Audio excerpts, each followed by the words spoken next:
Welcome back to the next video of economics, class 11, chapter number 2 and video number 4.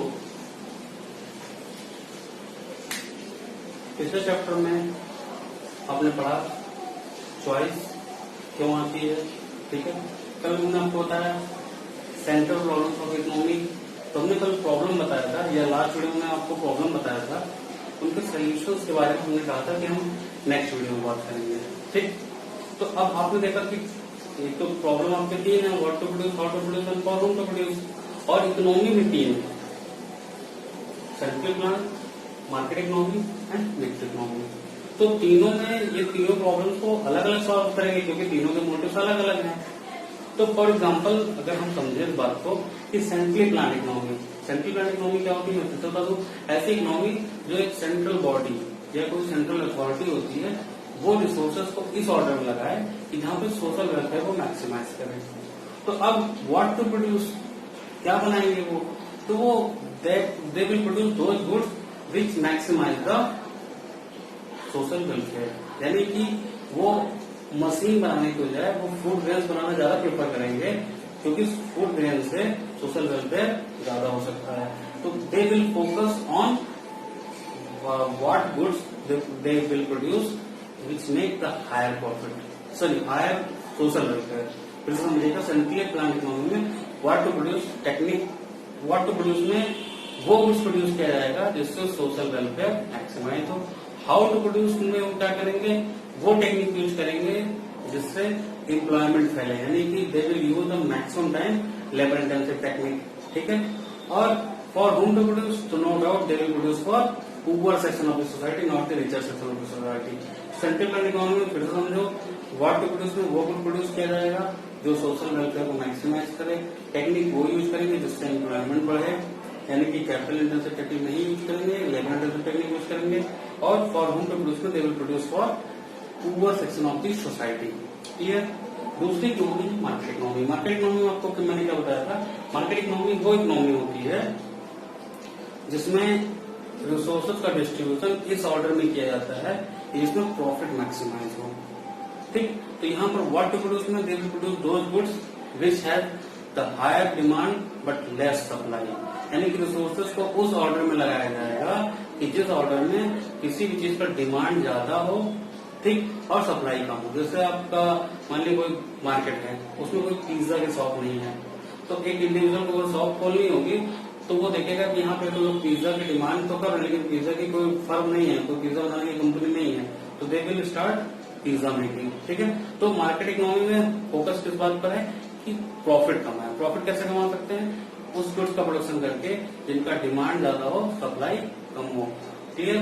तो ऐसे goods का production करेंगे। यहाँ पर they will produce those goods which gain the higher profit, ठीक।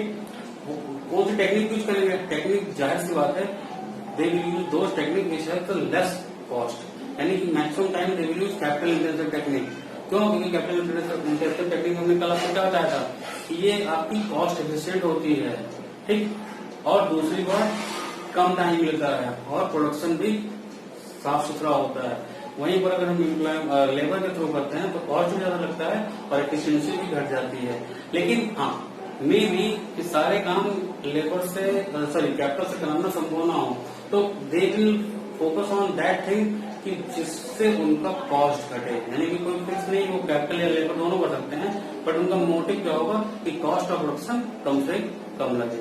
And for whom to produce, no doubt कि they will produce for the richer section of the society, poor के लिए प्रोड्यूस करने वाले नहीं है ये, ठीक है। मैकडोनल्ड किसके लिए प्रोड्यूस करता है, पुअर के लिए नहीं, रिच के लिए प्रोड्यूस करता है। यानी कि जो आपके ऐसी इकोनॉमी में जो फर्म्स होते हैं हमारे मार्केट इकोनॉमी में, वो प्रोडक्शन करते हैं richer section of the society के लिए, not the poor section of the society के लिए, क्लियर। नेक्स्ट है आपका मिक्स्ड इकोनॉमी। मिक्स्ड इकोनॉमी क्या है, मिक्स्ड इकोनॉमी का मतलब ये है कि ऐसी इकोनॉमी है, ठीक, जिसमें प्राइवेट एंटरप्रेन्योर्स भी काम कर रहे हो और पब्लिक सेक्टर भी काम कर रहा हो। पब्लिक सेक्टर सोशल वेलफेयर के लिए और प्राइवेट सेक्टर प्रॉफिट के लिए। तो यहाँ पर व्हाट टू प्रोड्यूस, तो यहाँ पर दो फर्म्स हैं, पब्लिक सेक्टर सोशल वेलफेयर वाली गुड्स प्रोड्यूस करेगा और प्राइवेट इंडिविजुअल्स प्रॉफिट वाली गुड्स को प्रोड्यूस करेगा। हाउ टू प्रोड्यूस में they will use those technique, यानी गवर्नमेंट यूज करेगी ऐसे टेक्निक जिससे एम्प्लॉयमेंट बढ़े। तो आप देखिए मनरेगा में गवर्नमेंट ने क्या किया हुआ है, मनरेगा में गवर्नमेंट कैपिटल का यूज नहीं करती है, पूरा काम इंसानों से कराती है, लेबर से कराती है ताकि एम्प्लॉयमेंट बढ़े। ठीक, तो वो यानी कि वो कैपिटल इंटेंसिव टेक्निक यूज करती है, लेबर इंटेंसिव टेक्निक यूज करती है। तो वही आप मारुति के प्रोडक्शन में देखिए, मारुति वाले बहुत सारा मशीन लगा के काम करते हैं। हीरो में कभी का फैक्ट्री में जाकर देखिए, they are using higher capital. ठीक है, तो यानी कि प्राइवेट फर्म्स, प्राइवेट इंडिविजुअल्स तो वो टेक्निक यूज करेंगे जिससे उनका कॉस्ट कम हो, गवर्नमेंट वो टेक्निक यूज करेंगे जिससे उनका एम्प्लॉयमेंट बढ़े। And for whom to produce, no doubt कि पब्लिक सेक्टर यहाँ पर प्रोड्यूस करेगा पुअर के लिए। आप देखिए जो फूड कॉर्पोरेशन ऑफ इंडिया वो किसके लिए प्रोडक्शन करता है, ठीक, वो प्रोडक्शन करता है या वो डिस्ट्रीब्यूशन का काम करता है, प्रोडक्शन नहीं करता, बट वो किसके लिए डिस्ट्रीब्यूट करता है, वो डिस्ट्रीब्यूट करता है पुअर सेक्शन ऑफ सोसाइटी के लिए। और वहीं पे अगर हम बात करें कि पीवीआर की, तो पीवीआर किसके लिए प्रोड्यूस करता है, पीवीआर रिच लोगों के लिए प्रोड्यूस करता है। ठीक, तो सिंपल सी बात है कि ऐसी इकोनॉमी में प्रोडक्शन दोनों के लिए होता है। पब्लिक सेक्टर प्रोड्यूस करता है पुअर के लिए, प्राइवेट सेक्टर प्रोड्यूस करता है रिच के लिए। ठीक, ये था आपका तीनों इकोनॉमी में सेंट्रल गवर्नमेंट का सोल्यूशन। ठीक, यहाँ तक बात समझ में आ गई, नहीं आया तो हमें कमेंट बॉक्स में बताइए जो भी आपको दिक्कत हो। फिर हम आते हैं प्रोडक्शन पॉसिबिलिटी कर्व। देखो अब यहाँ से आपका शुरू होगा डायग्राम्स। देखो कर्व जब भी कहीं पे बोला जाएगा पूरे माइक्रो इकोनॉमिक्स या मैक्रो इकोनॉमिक्स में, तो कर्व का मतलब होता है डायग्रामेटिक प्रेजेंटेशन। किसी भी चीज का होगा तो किसी भी चीज का डायग्रामेटिक प्रेजेंटेशन ही होगा, कर्व अगर कहा गया। और जब कभी शेड्यूल बोला जाए तो समझिए कि वो टेबुलर रिप्रेजेंटेशन है।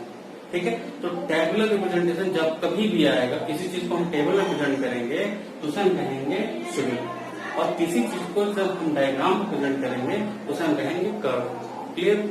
तो ये प्रोडक्शन पॉसिबिलिटी कर्व, या इसको बोलते हैं प्रोडक्शन पॉसिबिलिटी बाउंड्री, या प्रोडक्शन पॉसिबिलिटी फ्रंटियर, या मार्जिनल रेट ऑफ ट्रांसफॉर्मेशन। ठीक, तो पहला आसान भाषा में समझिए प्रोडक्शन पॉसिबिलिटी कर्व। ठीक है, प्रोडक्शन पॉसिबिलिटी, मान लीजिए मेरे पास एक लैंड है। ठीक है, अब इस लैंड पर हम जितना प्रोडक्शन कर सकते हैं, ठीक, मतलब मान लीजिए हम इसको लगाते हैं पहला गुड प्रोड्यूस करने में और इतना पूरा लगा देते हैं दूसरा गुड प्रोड्यूस करने में। मान लीजिए हम यहाँ पर ए गुड प्रोड्यूस कर रहे हैं, उतने में बी गुड प्रोड्यूस कर रहे हैं। तो प्रोडक्शन पॉसिबिलिटी क्या दिखाता है कि गिवन रिसोर्सेज पे, देखो 3 एजम्पशंस हैं प्रोडक्शन पॉसिबिलिटी करते। एजम्पशंस क्या होते हैं ये भी जान लो आप लोग, पहले बार सुन रहे होंगे एजम्पशन। इकोनॉमिक्स में आपके जितने भी लॉ हैं या जितनी भी थ्योरी है सब में एजम्पशंस है। एजम्पशन मतलब कि आप इन चीजों को जब मानेंगे तब आपकी एक पर्टिकुलर थ्योरी निकल कर आएगी। तो पहले हम एजम्पशन समझ लेते हैं, एजम्पशन क्या, फिर हम प्रोडक्शन पॉसिबिलिटी, शेड्यूल और कर्व को समझेंगे। एजम्पशन ये है कि रिसोर्सेज आर गिवन, यानी कि जिस रिसोर्स पे हम प्रोडक्शन करने की बात कर रहे हैं वो गिवन है, यानी कि वो बदला नहीं जा सकता है। ठीक, वो जितना दिया अगर हम इतना है तो इतना ही रहेगा, वो बढ़ाया घटाया नहीं जा सकता है। Resources is given. ठीक, टेक्नोलॉजी इज कांस्टेंट, यानी कि जिस टेक्नोलॉजी का यूज करके हम प्रोडक्शन करने की बात कर रहे हैं वो टेक्नोलॉजी बदलेगी नहीं। ठीक है, कांस्टेंट मानोगे तभी ये थ्योरी बन पाएगी। तीसरा, resources are efficiently and fully utilize. अच्छा, फुल्ली और एफिशिएंटली यूटिलाइज क्या होता है आप दिमाग में सोचिए अपने, तब तक मैं ये रब कर रहा हूँ। चलिए, जिन लोगों ने सोचा कमेंट बॉक्स में लिखें, जिन लोगों ने नहीं सोचा वो कोई बात नहीं, वीडियो में देखें। फुल्ली यूटिलाइज का मतलब है कि इसको हम पूरा यूटिलाइज करें। ठीक, यानी कि हम पूरा यूटिलाइज करने के लिए हम यहाँ बैठा दें, यहाँ बैठा दें, यहाँ बैठा दें, यहाँ बैठा दें, ऐसे ऐसे ऐसे ऐसे, ये हो गया फुल्ली यूटिलाइज। ठीक, लेकिन इसको हम एफिशिएंटली यूटिलाइज नहीं कहेंगे। एफिशिएंटली यूटिलाइज का मतलब कि जब हम इसको एक तरीके से अच्छे से यूटिलाइज कर लें और उसके बाद प्रोडक्शन बढ़ाना संभव ना हो। यानी कि मान लीजिए कि मेरे पास एक कमरा है। ठीक, अब उस कमरे में हम चेयर्स को एकदम दीवार से सटा के अच्छे से लगाना शुरू करें, यानी कि हम ऐसे ऐसे चेयर्स को लगाएं पूरा।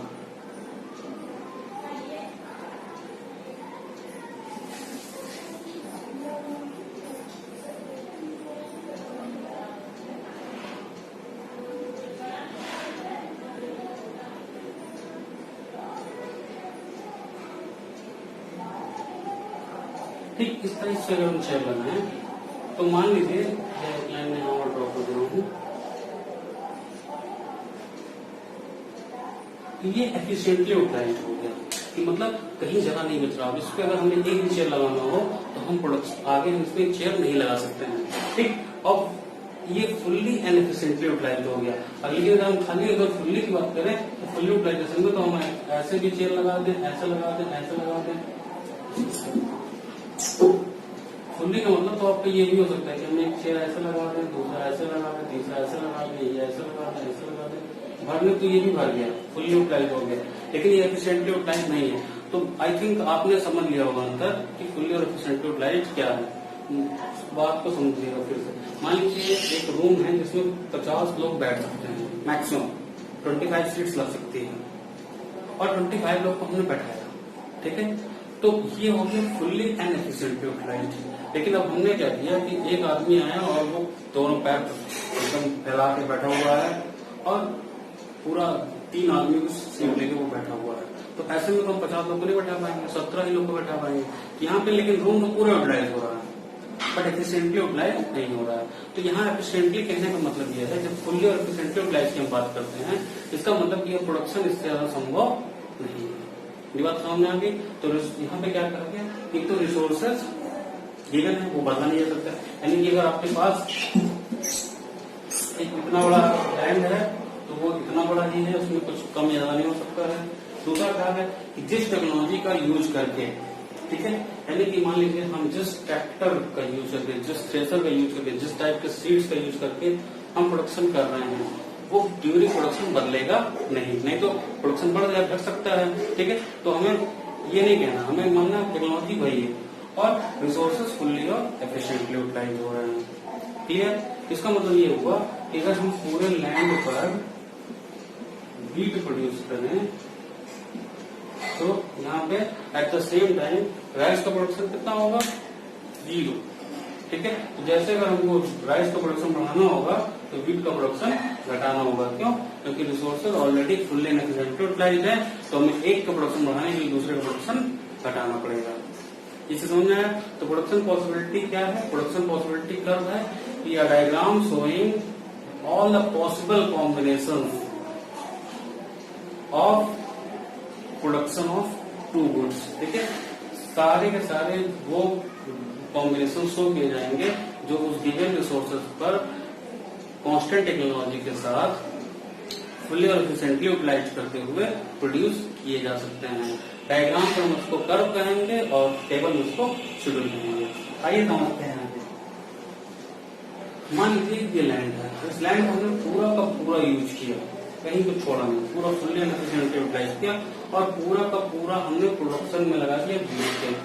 तो हमने कितना प्रोड्यूस किया, 100 लाख टन वीट। लेकिन इस टाइम राइस कितना होगा, राइस तो इस टाइम 0 होगा, क्योंकि हमने सारा का सारा तो लगा दिया है, ये सारा का सारा इंजन लगा दिया किसमें, वीट में।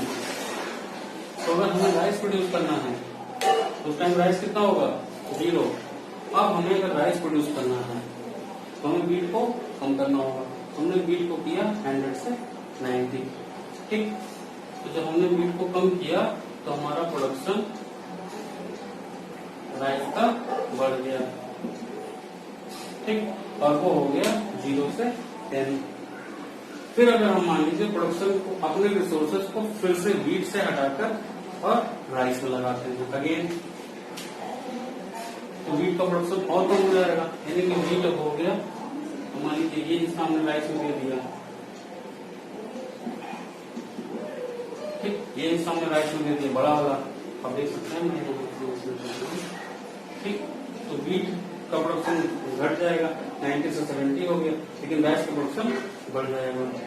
फिर मान लीजिए मैं और हिस्सा वीट से हटाकर राइस में लगा रहा हूँ, तो अगेन वीट का प्रोडक्शन और कम हो जाएगा और राइस का प्रोडक्शन और बढ़ जाएगा। तो देखिए वीट 70 से हो गया 40 और राइस हमारा 20 से हो गया 30।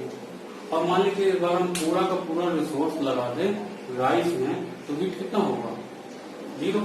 इस बार मान लीजिए पूरा का पूरा रिसोर्स हमने लगा दिया राइस के प्रोडक्शन में, तो वीट कितना हो गया, 0। ठीक। तो इसी सारे कॉम्बिनेशन को तो आप देख सकते हैं कई सारे कॉम्बिनेशन बन गए। कब? जब रिसोर्स एफिशिएंटली और फुल्ली यूटिलाइज्ड है, जब टेक्नोलॉजी भी कॉन्स्टेंट है, जब रिसोर्स गिवन है। तो ये कितने प्रोडक्शन हमने कॉम्बिनेशन बना लिए? 1 2 3 4 5 और भी कॉम्बिनेशन बन सकते हैं, बट ये 5 कॉम्बिनेशन हमें बना लिए। इसी कॉम्बिनेशन को हम कहते हैं प्रोडक्शन पॉसिबिलिटी शेड्यूल।